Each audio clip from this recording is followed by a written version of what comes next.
Hello મિત્રો, jasmine Thakor બ્લોગમાં એકવાર ફરીથી તમારું હાર્દિક સ્વાગત છે. મિત્રો ચેનલ ઉપર નવા હોય તો ચેનલને સબસ્ક્રાઈબ કરી લેજો.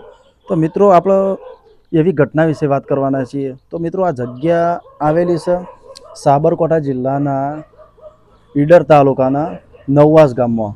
તો મિત્રો આપણે એક આ સાચી ઘટના વિશે આપણે વાત કરવાના છીએ કે જે ઘણા દાયકા પહેલાં બની ગયેલી છે મિત્રો.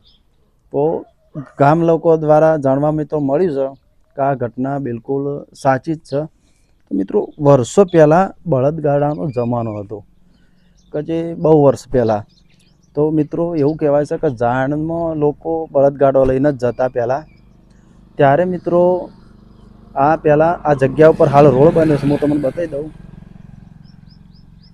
આ રોડ દેખાય, આ તમે જોઈ શકો છો.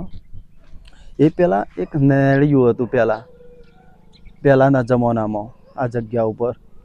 તો મિત્રો જાણ લઈને લોકો આવતા ત્યારે આ જગ્યા ઉપર ઊભા રહ્યા, કારણ કે પહેલાં ટકા નાખવાનો રિવાજ હતો. હાલ પણ છે કે કોઈ પણ મંદિર આવે નાનું કે મોટું, એ આપણે ટકો અવશ્ય મેળવવો પડે. તો મિત્રો એવું કહેવાય છે કે જાણ આ જગ્યા ઉપર ઊભી રહી ત્યારે અમુક લોકોએ આ જગ્યા દેખાય ને મિત્રો, સામે એક પથ્થર છે, તમે ઝૂમ કરીને બતાવી દઉં. એ જગ્યા ઉપર મિત્રો ટકો મૂકવાનો હોય છે. તો મિત્રો એવું અમુક લોકો કહેતા હોય, જાણના સંગાતે જે લોકો હોય ને રહ્યા, કે ટકો લેવો હોય તો નીચે આવે. તો મિત્રો આ જગ્યા ઉપરથી એક પથ્થર ભાગીને આવેલો નીચે, હું તમને બતાવી દઉં.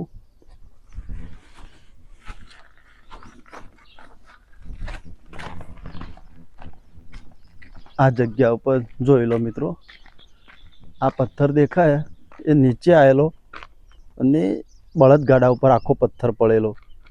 એમાં વરરાજાનું અને વરરાજાની પત્નીનું પણ મૃત્યુ થાય છે મિત્રો.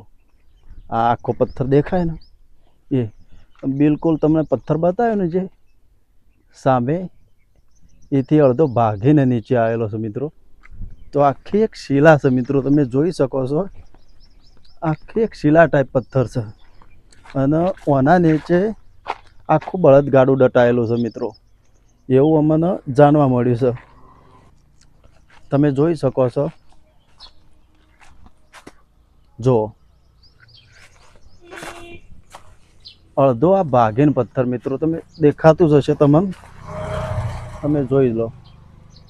આખો પથ્થર ભાગીને નીચે આવેલો છે મિત્રો, તમે જોઈ લો. અને આની નીચે બળદગાડું આખું દટાયેલું છે મિત્રો. ત્યારે મિત્રો ગામ લોકોએ અમુક આ મંદિરની સ્થાપના કરી મિત્રો. અને આ મંદિર લાડવાઈ માનું કહેવાય છે મિત્રો. તમે અંદરથી જોઈ લો,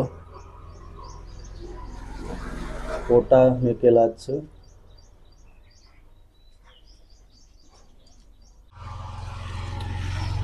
તો મિત્રો ફાઇનલ આપણે વિડીયોનો એન્ડ કરીએ છીએ. જય માતાજી.